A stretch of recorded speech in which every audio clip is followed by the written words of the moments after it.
Ukrainian President Volodymyr Zelenskyy has now left the White House after things got heated with President Donald Trump. The afternoon started with pleasantries when Mr. Trump greeted his Ukrainian counterpart. But that energy quickly dissolved when the visit moved to the Oval Office. What was expected to be a photo opportunity between the two leaders became a contentious back and forth. The two clashed over the history and future of the war in Ukraine, and now there are questions swirling about the potential for a rare earth minerals deal that the two leaders were expected to sign this afternoon. Don't tell us what we're going to feel. We're trying to solve a problem. Don't tell us what we're going to feel. I'm not telling you. Because you're in no position to dictate that. Remember this.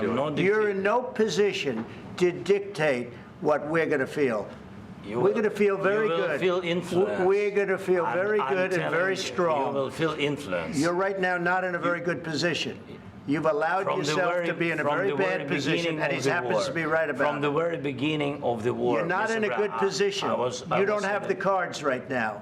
With us, you start having cards. But right now, you don't. You're playing cards. You're playing cards. You're gambling with the lives of millions of people. You're gambling with World War III. You're gambling with World War III.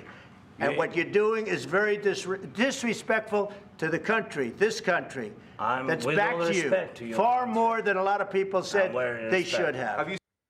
Shortly after that meeting, the president took to Truth Social to say, quote, "I've determined that President Zelenskyy is not ready for peace if America is involved because he feels our involvement gives him a big advantage in negotiations." He went on to say, "I don't want advantage, I want peace." He disrespected the United States of America and its cherished Oval Office. He can come back when he is ready for peace. Now, this afternoon's joint press conference was also quickly canceled. For more on all of this, let's bring in CBS News Chief White House correspondent Nancy Cordes. Nancy, this was a true moment in history. It was spicy. I mean, how unprecedented is this type of exchange filled with so much tension?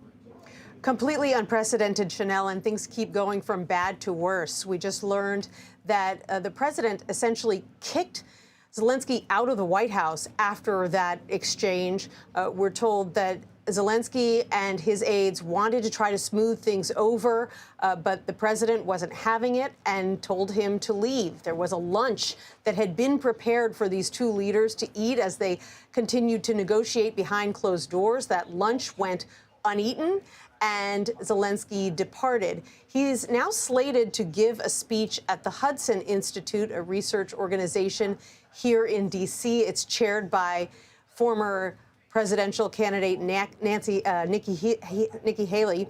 And as far as we know, that speech is still on, and he's perhaps going to be able to give his side of the story before he departs the U.S. But this is not ending in any way the way that Zelenskyy had hoped when he flew here to the United States, thinking that he was going to be signing a minerals deal with the president of the United States and talking about the terms for a peace deal to come.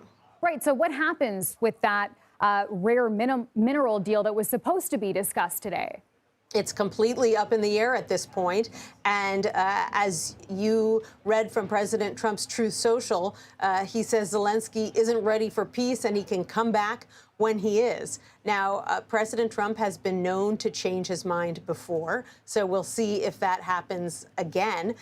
He was actually sounding much more positive about Zelenskyy yesterday than he had in the months and years before. So anything is possible, but at this particular moment, Chanel, things could not be worse.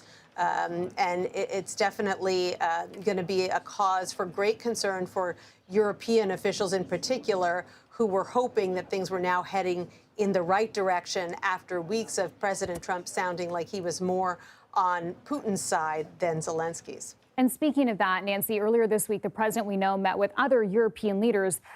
Could what happened today impact America's relationship with some of those other European nations?